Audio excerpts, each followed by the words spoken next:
ఇక రైతుని ఎక్కడికి తీసుకొచ్చిందంటే ఎండిపోయిన వరిని తీసుకొచ్చుకొని బిడ్డ చచ్చిపోతే ఏడ్చేటట్టు అక్కడికి తీసుకొచ్చుకున్నారు. ఇక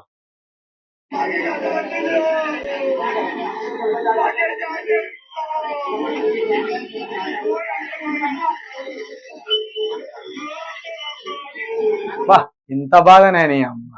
ఇక్కడ పోలీసు వాళ్ళు ఉండనే ఉన్నారు. సైకిల్ వేసుకొని వచ్చిండు, చదివి పెట్టుకొని వచ్చిండు. ఇగో ఈ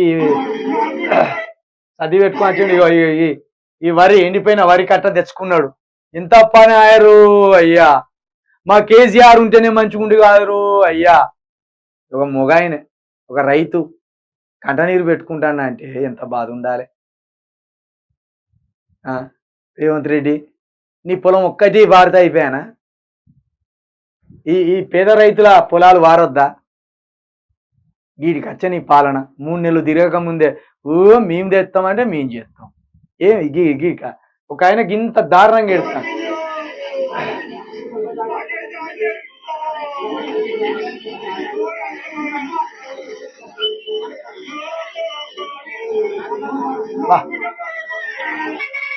గుండె వలిగి ఏడవడం అంటే ఒక ఇదే.